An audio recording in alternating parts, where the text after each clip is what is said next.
Thank you and welcome everyone to our new location. Matt Epstein, you're in charge of keeping the people in the back quiet so they don't interfere with the ability of the people back there to hear the meeting. Thank you.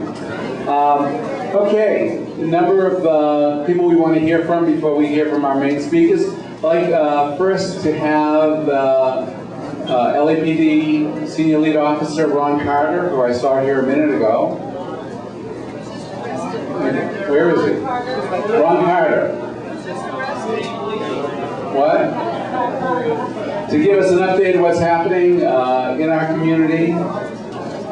Hopefully the word is no problems now. I don't know if you kind of can give also insight on what happened with the train crash on Friday, just kind of how it was handled by the LAPD in San Fernando Valley?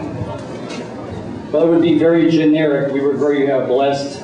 It is a tragic situation. As a matter of fact, would it be improper if I would ask for just a moment's silence for those people? We have a lot of services coming. If I'd ask you to just take a moment of silence and remember those folks that we lost during that crash.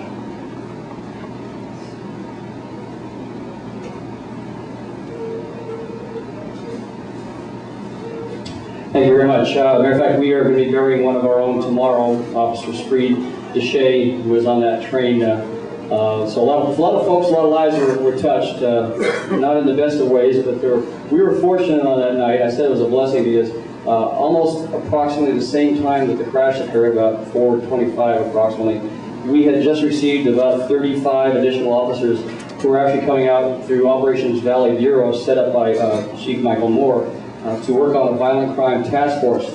So I don't believe in coincidences, and when they arrived, they were immediately dispatched. All 30-some-odd officers went right to that scene, which allowed other officers in the other divisions to maintain a semblance of order and not abandon their post.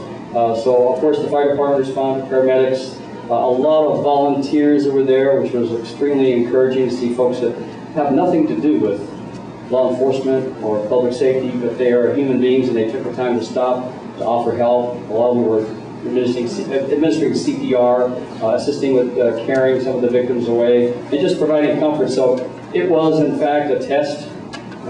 I assume there will be, I know there will be changes made to some of the policies regarding the train system itself. But again, it was a terrible tragedy, and we were glad that we had the resources available at that time to respond as we did.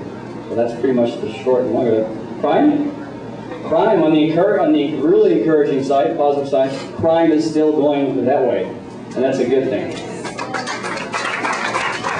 Thank you. I would love to take credit for all of that, but there's no way. Actually, it's creeping down in the percentiles, 1, 2, 3, and 4% property crimes, as well as violent crime, which and Part 1 crimes, which are the more serious offenses, burglaries and so forth. They are continuing downward spiral, which is really good. It's kind of like the stock market, things are going down. It's not so good with them, but it's good for us because crime's going down. Kind of a bad joke for those of us who are bad. Terrible, terrible. If you couple the percentage that we've received in crime reduction, thanks to a lot of efforts, and a lot of the efforts from you folks in particular, giving us information, helping us with identifying bad guys in the area, providing license plates, descriptions, that all accumulates and becomes part of a puzzle that we put together, and a lot of bad guys are going to jail because of it. But let me get to the point. We're right now, not just in Van Nuys in the Valley area, but in Sherman Oaks, but throughout the city of Los Angeles right now, the chief made a specific statement that we're back to about what crime was when I was 9 years of age. That would be 1956. So that's an exciting thing. That's very exciting. Yeah, you can applaud if you'd like. That's wonderful. Again, that's due to a lot of the efforts of the folks in this room. Thank you very much. Keep doing that and keep outreaching. We would love to have a neighborhood watch program on every street and on every avenue. That's the way it should be. If you could accomplish that for us, we would win the battle, as we're doing now. Resources are limited, but we are doing the best we can. And I'd like to compliment our gang officers right now specifically.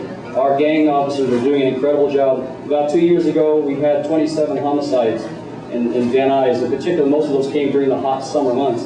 Right now, and although it is 3, I hate to say only 3, but we've had 3 homicides as of this date in Van Nuys by comparison. So there you go. The gang units have been really keeping an eye on the gangs as they move. They don't stay in one place. I wish they did, but they move as their parents take them away from the crime. They end up moving into another area. Now you have conflicting gang members. So they're tracking those gangsters, gang members. They are gangsters, and they're also following them as they're being paroled into our communities. So I definitely kudos to the gang officers, and again, all of our detectives very much.